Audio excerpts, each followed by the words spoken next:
మీ పేరు మీద పట్టాదారు పాస్బుక్ కలిగి ఉండి అదే పట్టాదారు పాస్బుక్ మీద మీరు రుణం పొంది కనుక ఉంటే మీకు కనుక మాఫీ కాకపోతే ఇప్పటిదాకా అయినా 1,00,000 కానీ 1,50,000 కానీ 2 కేటగిరీలల్లా, ఎందుకంటే 2 లక్షలది వాళ్ళు వచ్చి చేస్తామంటున్నారు, రూపాయలకు తోడు అమెరికా డాలర్లు తీసుకొచ్చేస్తారేమో చూద్దాం. 1,00,000-1,50,000 లోపు ఉండేటువంటి అప్పులకు సంబంధించినటువంటి రైతులు మీవి కనుక మాఫీ కాకపోతే, మాఫీ లిస్టులో మీది రాకపోతే మేము ఒక నంబర్ ఇస్తున్నాం మీకు, వాట్సాప్ నంబర్ ఇది. ఇక్కడ తెలంగాణ భవన్ నుంచి ఎప్పుడు 2 అనుభవజ్ఞులైనటువంటి నాయకులు, ప్రజాప్రతినిధులు కానీ మాజీ ప్రజాప్రతినిధులు కానీ బాధ్యులైనటువంటి వాళ్ళు ఎప్పుడు ఉంటారు. ప్రతిరోజు 2 అందుబాటులో ఉంటారు, రౌండ్ ది క్లాక్ ఉంటారు.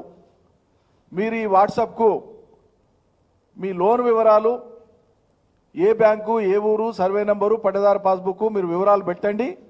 పెట్టడంతో పాటు మీ రిమార్క్స్ రాయండి. అక్కడ రాలేదా, ఎందుకు రాలేదు, వాళ్ళు ఏమన్నారు, ఈ వివరాలు తెలపండి. ఈ మొత్తం వివరాలను కలిపి మళ్ళీ మేము రాష్ట్ర ప్రభుత్వం వద్ద మాట్లాడతాం, చర్చకు పెడతాం.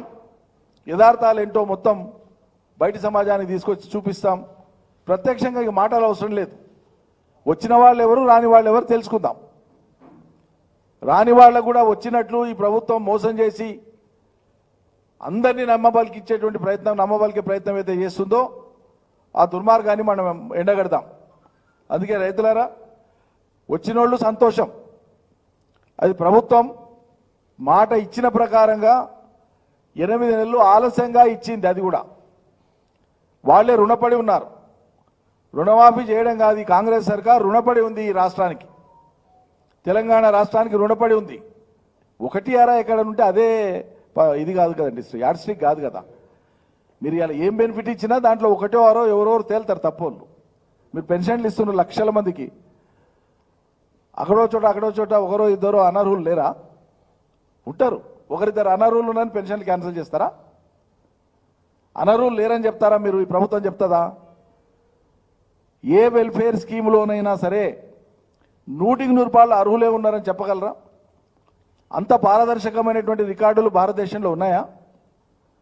అంత ఎఫెక్టివ్ మెకానిజం ఈ దేశంలో అమలవుతుందా? అందుకోసమే వెల్ఫరేజ్ ఎక్కడో కొంత ఉంటుంది, దాన్ని కంట్రోల్ చేసుకుంటూ పోవాలి. కాలగమనంలో మన దృష్టికి వచ్చినట్లు సిస్టమ్ను బలోపేతం చేసుకుంటూ పోవాలి. అటువంటి పొరపాటు జరగకుండా ఉండడానికి ఏం చేయాలో ప్రభుత్వాలు ఆలోచించాలి. అంతేగాని అది ఉంది కాబట్టి నేను మొత్తాన్ని దుకాణం బంద్ పెడతా అంటే అది సాకు మాత్రమే. నిజంగా వాళ్ళ ఉద్దేశం అదేంటి, ఇప్పటిదాకా ఎందుకు చేయలేదండి? మరి 8 నెలలు నిండుతుంది కదా, ఎల్లుండి అయితే 7 తారీఖు అయితే, రేపులే ఎల్లుండి అయితే 8 నెలలు నిండి 9 నెలలు పడుతుంది. మరి రైతు బంధుకు అర్హమైనటువంటి వాళ్ళలో ఎవరైనా తప్పుంటే 9 నెలల కాలం తీసుకుంటుందా సర్కారు? నెల చాలు, 15 రోజులు చాలు. ఎందుకు చేయలే మరి? అనర్హుల జాబితా ఎందుకు ప్రకటించలే? జూలై 15th కల్లా క్యాబినెట్ సబ్ కమిటీ రిపోర్ట్ అన్నారు, ఏమైంది మరి?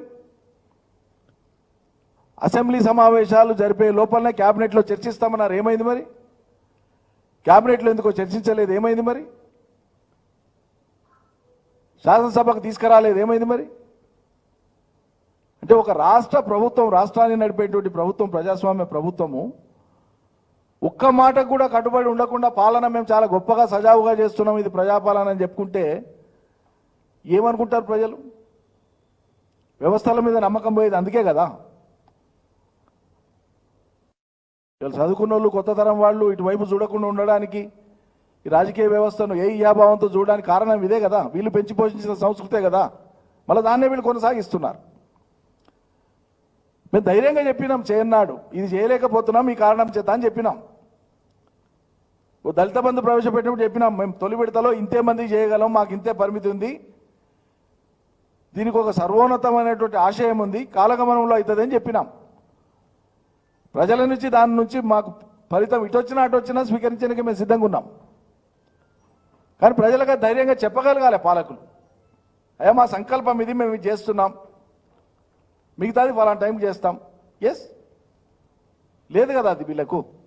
కాందంతా కూడా, లేనిదంతా కూడా అమాంతంగా చెప్పేసి ప్రజలు ఎవరన్నా, ప్రతిపక్ష నాయకులు ఎవరన్నా, సంఘాలలో ఎవరన్నా అడిగితే బూతులు మాట్లాడడం వల్ల ఇదేం నాగరికత అండి, ఇదేం సంస్కారం అండి? మీరు చెప్పింది మిమ్మల్ని అమలు చేయమంటే ఆక్రోశం వస్తుందా?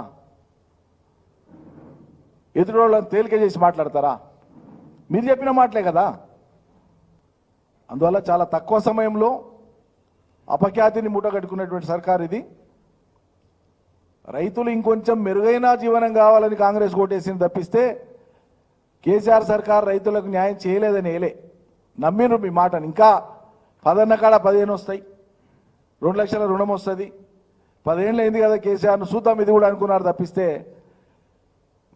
మీరు మొత్తానికి మొత్తం మోసం చేసి అధికారంలోకి వచ్చినాక ఏమన్నా చేయొచ్చు, ఇంకా 5 ఏళ్ళు సస్తారాయి కొడుకులు భరిస్తారన్నట్లు కాంగ్రెస్ సర్కారు వివరిస్తుందని చెప్పి వాళ్ళ ప్రజలు అనుకుంటున్నారు. Thank you. Please subscribe to KTV Telugu. KTV Telugu. KTV Telugu. KTV Telugu channel.